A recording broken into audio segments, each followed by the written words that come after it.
My name is Ruth, and I have always been a hardworking person.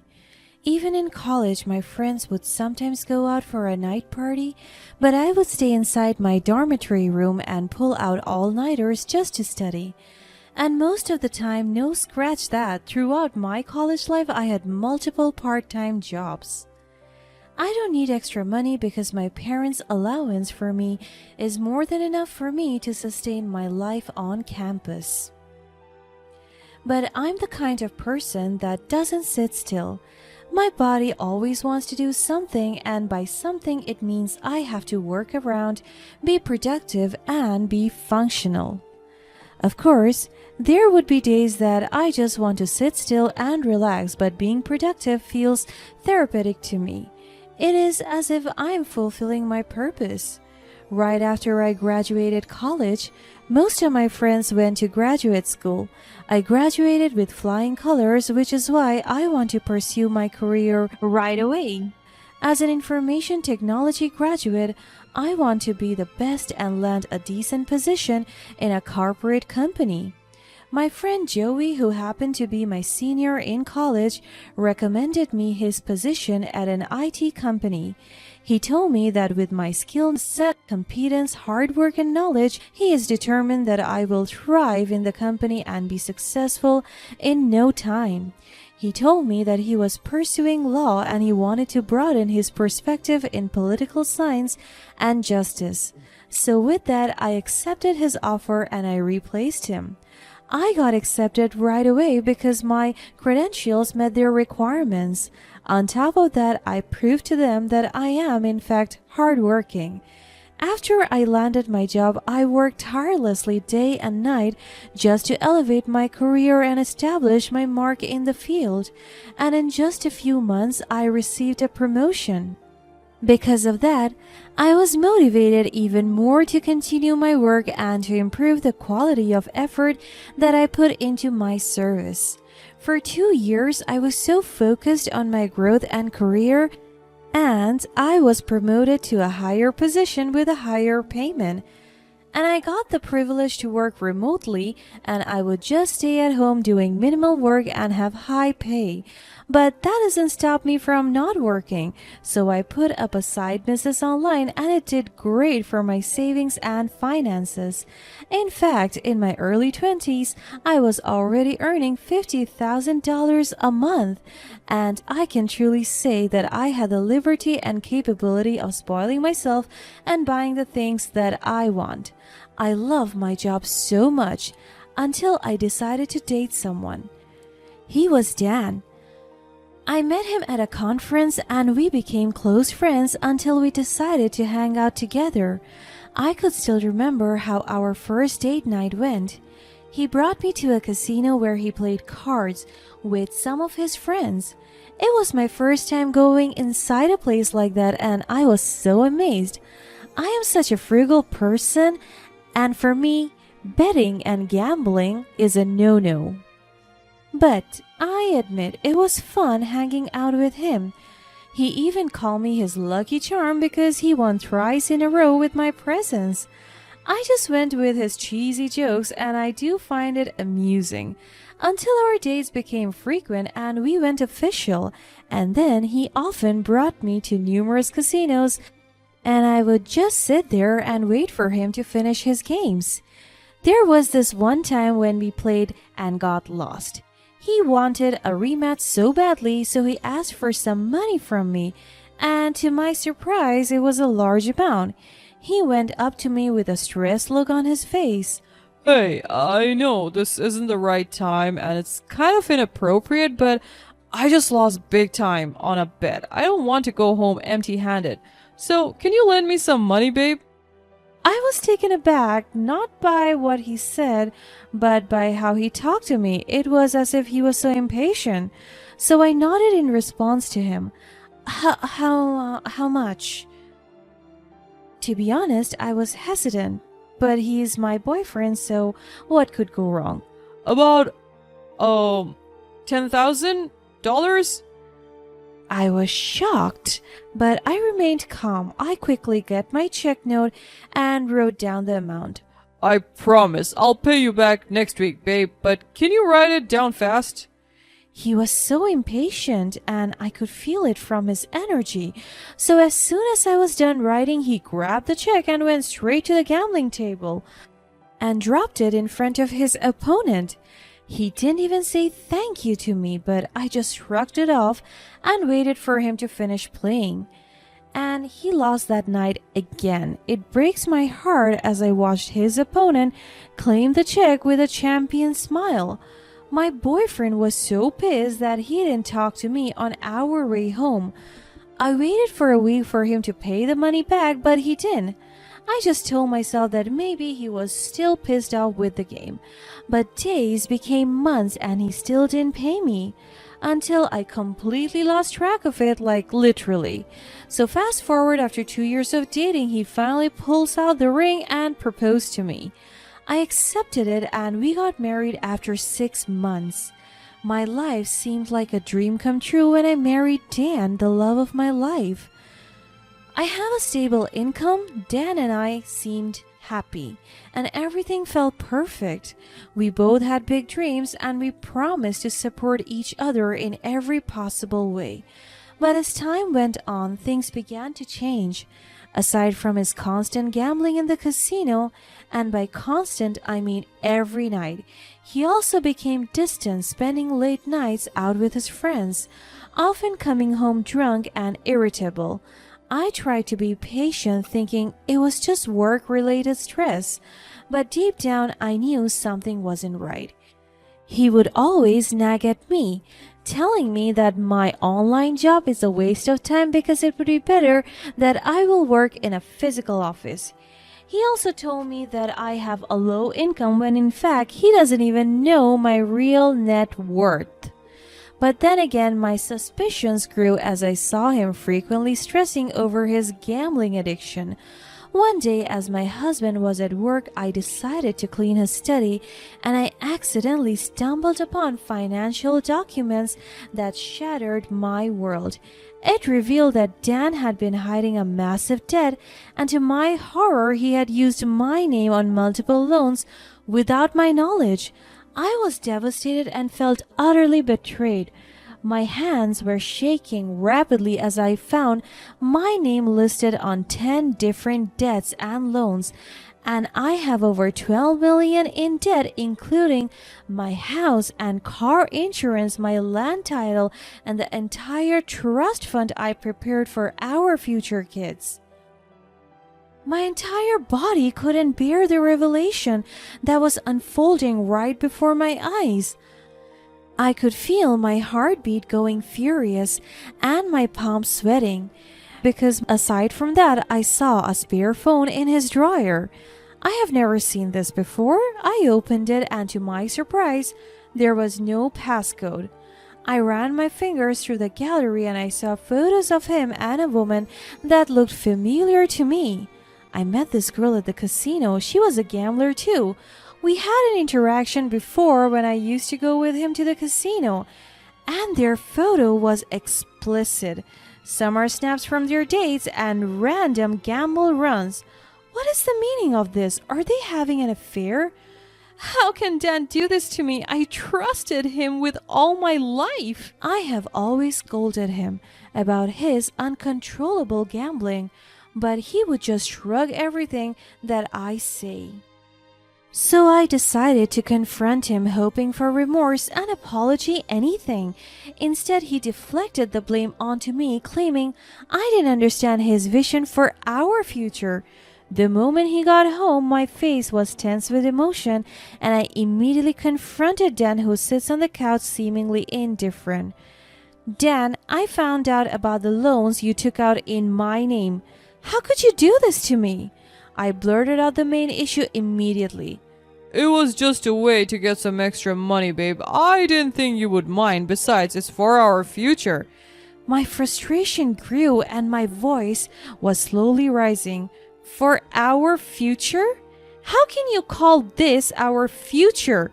When you lied to me and used my name without my knowledge, you have put our entire life at risk. I didn't think you would find out, and it's not like it's a big deal. I'll pay it back eventually, and besides, what's there to lose? You have an online job anyway. Just make the most of it and pay for the balance. I'll take care of the rest. My eyes filled with tears, my hurt turning into desperation. Pay it back? Take care of the rest? You're not even making an effort to pay it back now. Instead, you're spending money recklessly, living a life of lies and deceit. Oh, don't be a nagger, woman. You're so loud and stupid. It's not like you'll be affected by it. You make good money online, right? You'll figure it out. Now, let's see if you're really rich. Prove it. My voice trembled with emotion as I spoke my mind. You're heartless, Dan. You don't care about me or the consequences of your actions. I trusted you, and you have shattered that trust. Oh, spare me the emotions, the crying, and all the shit you're trying to do. I'm just trying to make things better for us. It's just a small amount of money. If I win another gamble, then we'll pay for it. So shut your mouth up and do as I say. Pay the goddamn debt. You're not making anything better. You're destroying everything we had together. And what about Monica? I know about her too. Dan's face hardened, his frustration evident. That's none of your business. Monica has nothing to do with this. My bitterness shines through my words. She has everything to do with this. You cheated on me, and she's just another part of the mess you've created. Maybe if you were more supportive and didn't nag me all the time, I wouldn't have looked for someone else. My heart sank at his cruel words, as if a big rock was used to crush it. I am so devastated by his statements. You're blaming me for your actions? I deserve better than this, Dan. I deserve someone who respects and appreciates me. Shut up, damn. You're so annoying, nagging all the time and insisting your ugly face on me. Fine, have it your way. Maybe we should just end this. I can't deal with your nagging and drama. And look at you. You look horrible. You are nothing but trash. My determination strengthens, and my eyes filled with resolve. Maybe you're right. Maybe it's time to end this charade. But know this, Dan, I won't let you get away with what you've done. I'll take back control of my life, and you will face the consequences of your actions. He mocked me with a smile. Good luck with that, stupid girl. You'll see that life won't be so easy without me. I turned away, tears streaming down my face. I'll manage just fine, and one day you'll regret the day you ever underestimated me. It felt like a punch to the gut, realizing that he had been manipulating me and cheating me behind my back all along. But the next morning, everything changed. He treated me better. He tried to mend things with me by explaining to me everything. He told me that he won't leave me and we will face this together. Also, he told me that he will leave Monica behind and that he will choose me all over again. I didn't know what happened to me that day, but I accepted him back into my life again. Determined to salvage our marriage and believing that love could conquer all, I decided to work even harder. I threw myself into my job, working day and night just to make enough money to pay off his debts and save our home. But no matter how much I earned, it was not enough. Dan continued to spend recklessly, putting our future at risk. And then, like a predator sensing vulnerability, Monica entered our lives. I heard this from one of Dan's co-workers. He would always spend time with Monica in the casino. Even though Dan wanted to leave her alone, Monica still kept insisting on him. Monica saw Dan's extravagant spending at the casino and targeted him, promising him a life of luxury and ease. His head turned, and he fell into her web of deception, continuing their affair behind my back. The day I came home early to surprise him, I was the one who got the biggest shock. There was Monica lounging in my living room as if she owned the place, while Dan dared to hand me divorce papers. The humiliation was unbearable, and I felt like my world was collapsing. I thought we were doing fine. I thought we were fixing things. But I refused to be defeated. I couldn't let them destroy me. So with the help of my lawyer friend, I devised a plan for revenge. It was time to take control of my life and show them the consequences of their actions. First, I transferred all the loans and debts to Dan's name, making sure he would bear the burden of his reckless choices. But this was just the beginning. Using my online skills and intelligence, I exposed their secrets to the world. I revealed their lies, their deceit, and their manipulations, letting the truth shine a light on their dark deeds. The fallout was swift and merciless. Dan was arrested and convicted for his fraudulent actions, facing the repercussion of his reckless decisions. Monica's wealth and power couldn't protect her from the humiliation she now faced. As I watched them suffer the consequences of their actions, I felt a sense of empowerment I hadn't known before. My revenge wasn't just about humiliating them, it was about reclaiming my life, my dignity, and my self-worth. Through the pain and heartache, I emerged stronger than ever. The ashes of my shattered marriage became the foundation for my new beginning. I had found my strength, my resilience, and my voice. The revenge I sought was not one of spite, but of justice. It was a testament to the power of standing up for oneself and refusing to be a victim. As they faced the humiliating consequences of their actions, I stepped into the future with my head held high, ready to build a better life for myself, one free from deceit and betrayal. As the dust settled and the truth about Dan and Monica's actions became widely known, I received an outpouring of support and encouragement from friends, family, and even strangers who had followed the unfolding drama. Their words of encouragement were like a balm to my wounded soul, and I realized that I wasn't alone in this journey of healing and empowerment. With the weight of Dan's debts lifted off my shoulders, I finally had the chance to breathe again and focus on my well-being. I channeled my energy into my online work, but this time with a newfound sense of purpose and determination. I thrived in my career, achieving even greater success than before, and my income soared beyond what I had ever imagined. But it wasn't just about financial success. I started sharing my story hoping that it would inspire others who might be going through similar challenges. Through my blog and social media, I connected with people from all walks of life who had experienced betrayal, heartbreak, and financial struggles. Together, we formed a supportive community, lifting each other and celebrating our triumphs over adversity. As for Dan and Monica, they faced the consequences of their actions. Dan's time in jail was a humbling experience for him, and the world saw him for who he truly was. Monica's reputation took a severe hit, and she lost much of the respect and admiration she had once enjoyed within her social circles. However, despite their downfall, I chose to focus on my journey of healing and growth. I refused to be consumed by bitterness and anger, realizing that holding on to those negative emotions would only weigh me down. Instead, I forgave them, not for their sake, but for my peace of mind. In the process of rebuilding my life, I found love and support in unexpected places. I met new friends who became like family, and I even began dating again, cautiously opening my heart to the possibility of love once more. Throughout this journey, I never forgot the lessons I learned, the importance of self-worth, the power of resilience, and the strength of community. I realized that revenge in the end was not about causing pain to others, but about finding closure and moving forward. With time, I discovered that my revenge had been more powerful than I had ever imagined. It wasn't about publicly humiliating Dan and Monica.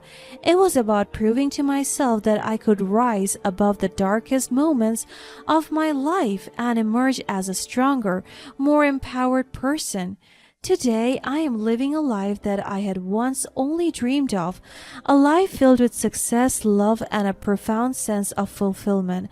I am grateful for the hardships I endured because they taught me the true value of resilience and self love.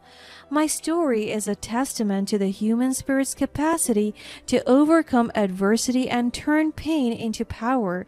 It's a reminder that no matter how deeply we may have been hurt, we have the strength within us to rise, heal, and thrive. And so, I continue to share my story, hoping that it will inspire others to find the courage to face their challenges, seek justice when needed, and embrace the journey of healing and empowerment. We are not defined by the actions of others, but by how we chose to respond and grow from those experiences. And in that growth lies the most profound revenge of all, to live a life that is authentically, unapologetically, and beautifully our own.